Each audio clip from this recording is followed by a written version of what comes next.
तो वही बिहार की बात कर लेते हैं। बिहार विधानसभा चुनाव से पहले भागलपुर से एक बड़ा खुलासा सामने आया है और इस खुलासे ने प्रशासन को भी चौंका कर रख दिया है। दरअसल 1956 का मामला है। पाकिस्तान से आई 2 महिलाएं इमराना खातून और फिरदौसिया खानम के नाम पर मतदाता पहचान पत्र जारी कर दिया गया और एसआईआर सत्यापन में भी ये सही पाया गया।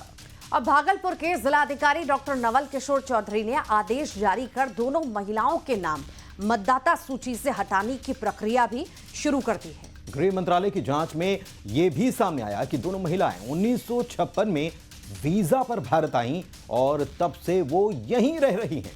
जांच में उनके पासपोर्ट, वीजा, एपिक नंबर तक दर्ज है। अब गृह मंत्रालय ने अवैध रूप से भारत में रह रहे विदेशियों का पता लगाने के अभियान के तहत ये केस चिन्हित किया है। ये दोनों महिलाएं भागलपुर के इशाक चक थाना क्षेत्र के भीखनपुर टैंक लेन में रहती हैं। मामला उजागर होने के बाद बीएलओ को इनके नाम हटाने का आदेश मिला है। देखिए, मैंने एसआईआर के जरिए सत्यापन किया और वहाँ विभाग से हमें लेटर आया। वो लेटर के जरिए ही मैंने सत्यापन किया तो देखा कि ये और विभाग के जरिए ही हमको वो पासपोर्ट वीज़ा नंबर आया। उसके ही जरिए उसके नाम हमको हटाने की अनुशंसा के लिए मैं गई, देखी और वो नाम हटाने के लिए मैंने विभाग का आदेश था, ऑर्डर था, मैंने उसका उल्लंघन नहीं किया। उन्हीं के आधार से मैंने 7 नंबर फार्म भर के उनके नाम हटाने। 1956 का ये है। हाँ जी, 1956 में पासपोर्ट बना और 58 का वीज़ा हो लगा।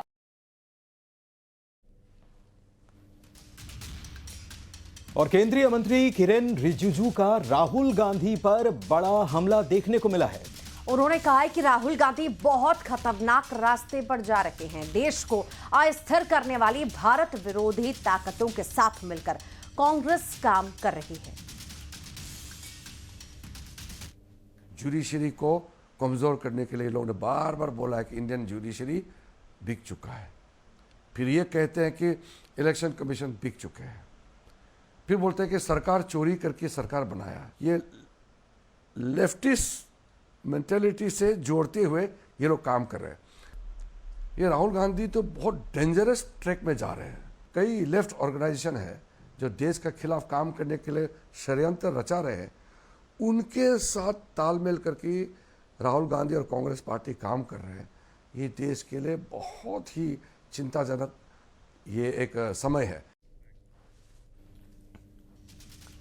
तो वहीं बिहार से राहुल गांधी की सुरक्षा में चूक की बड़ी खबर भी सामने आई। अररिया में वोटर अधिकार यात्रा के दौरान राहुल गांधी बाइक चला रहे थे। जब राहुल गांधी बाइक चला रहे थे तो अचानक से एक शख्स उनके काफिले में जबरदस्ती घुस आता है। मौके पर मौजूद सुरक्षा टीम ने तुरंत हरकत की और उस शख्स को राहुल गांधी से तुरंत अलग किया गया और राहुल गांधी को सुरक्षा घेरे में ले लिया गया तुरंत ही। ये तस्वीरें आप देख रहे हैं बिहार की, जहां पर रैली के दौरान ये पूरा घटनाक्रम हुआ। अचानक से जो है ये घुस आया इस रैली में, जहां पर राहुल गांधी जहां से गुजर रहे थे वहीं पर आया और एकदम से फिर जो वहां पर सुरक्षा के लिए गार्ड तैनात थे उन्होंने देखा और इसे वहां से हटाया। तो झमाझम बारिश का दौर मध्य प्रदेश में हो रहा है और कई शहरों का हाल बेहाल कर रखा है। सभी नदी नाले उफान पर हैं, जिसके चलते मुश्किल में अब जान आ चुकी है। इसी बीच मौसम विभाग ने भी 16 जिलों में भारी बारिश का अलर्ट जारी किया है। तो चलिए सबसे पहले आपको बताते हैं कि आने वाले कुछ दिनों में किन किन जिलों में भारी बारिश का दौर देखने को मिल सकता है।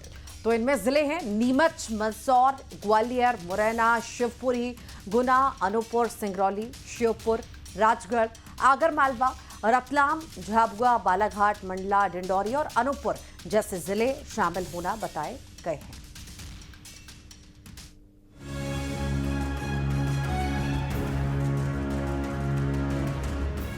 मध्य प्रदेश के कई जिलों में मौसम बिगड़ने वाला है।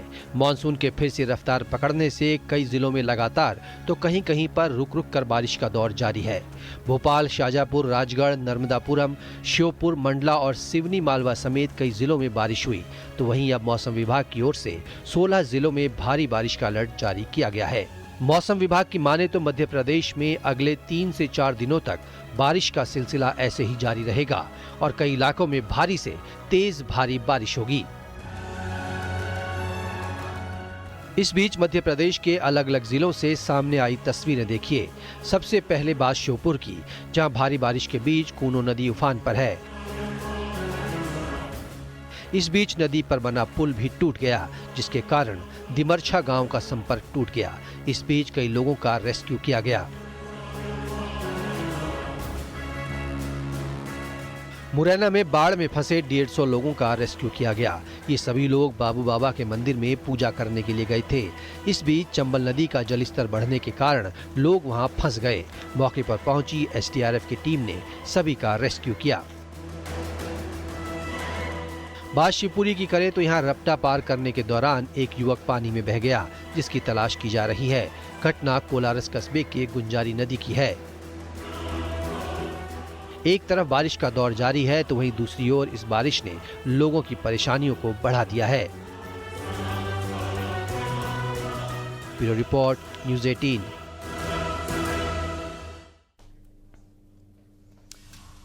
और इधर हिमाचल प्रदेश के चंबा में मूसलाधार बारिश से हालात बिगड़ चुके हैं। और वहां पर तो सड़क पर ही सैलाब आ गया और उसकी तस्वीरें जरा आप देख लीजिए। चंबा की तस्वीरें भी हैं। इसके अलावा उत्तराखंड के चमोली में भी थराली में बादल फटने से भारी तबाही हुई है। बरसात का पानी नदी की तरह सड़कों पर बह रहा है। जगह जगह मलबा गिरने से सड़कें बंद हो चुकी हैं। थराली बाजार और चेपड़ो गांव सबसे ज्यादा प्रभावित हैं। लेकिन केवल हिमाचल या उत्तराखंड की बात ही नहीं है। जम्मू कश्मीर के कठुआ जिले में भी लगातार भारी बारिश ने हालात को बिगाड़ कर रखा हुआ है। सराखंड में आई बाढ़ से जम्मू पठानकोट नेशनल हाईवे पर लोगेट मोड़ के पास बना हुआ पुल जो है उसको भारी नुकसान हुआ है और पुल के नीचे प्रोटेक्शन दीवार भी इससे बह गई है। और वहीं राजस्थान और गुजरात में भी यही हालात हैं। आसमानी आफत के कारण लोग परेशान हो चुके हैं। बुरहानपुर की बात करते हैं। मूर्तिकार सम्राट मौर्य के कारखाने पर प्रशासन ने लगा दिया है ताला और इसका अब विरोध शुरू हो गया है। 300 से ज्यादा लोगों ने प्रशासन की कार्रवाई का विरोध करते हुए थाने का घेराव भी किया है। दरअसल भगवान गणेश की प्रतिमा ले जा रही ट्रॉली पलट गई थी और इसी घटना में एक व्यक्ति की दबने की वजह से मौत हो गई थी। लोग कह रहे हैं कि जर्जर सड़क है जिसकी वजह से यह घटना हुई, लेकिन प्रशासन ने ऊंची प्रतिमा बनाने वाले पर ही कार्रवाई की है और ताला लगा दिया। आए भैया, हम कल रात से आए हुए। हमारी गणेश जी की मूर्ति यहाँ पर बुकिंग की हुई है। हमने 1 साल पहले बुकिंग किया है। हमारी मूर्ति 12 फुट की है, लेकिन यहाँ कल कुछ रात में घटना होने की वजह से प्रशासन ने उस पर रोक लगा दिया है कि अब कोई भी बड़ी मूर्ति यहाँ से बाहर नहीं निकलेंगी। यहाँ सभी लोग बाहर गाँव से आए, कोई खामगांव से, कोई नांदुरा से, कोई मलकापुर, कोई जलगांव। हम वाशिम मंगरूल पीर के यहाँ पर आए हुए हैं, लेकिन ये मूर्ति देने को मना कर रहा है। प्रशासन यहाँ आने को भी तैयार नहीं है। सिर्फ अपने आम की मिट्टी झटकने का काम बंद करे और आम जनता को, और जो हमारा गणेश बप्पा जी का पूरा आयोजन है 10 दिन का, इस आयोजन में खलल उत्पन्न नहीं करे। जब आपको इतनी फिक्र थी तो आपने मूर्तियाँ नहीं बनने देना थी। जब मूर्तियाँ बन गई है और अब लोगों ने, श्रद्धालुओं ने अपने अपनी जगह पर स्थापना करने के लिए पैसे दे चुके हैं और व्यवस्थाएं हो चुकी है। जितने भी मूर्तिकार हैं उनका जो कलेक्टर महोदय ने एक आदेश करा था, एक नियत की गई थी उनकी जो ऊंचाई कितनी होना चाहिए, उसी के संबंध में भी एक कल जहां से मूर्ति निकली थी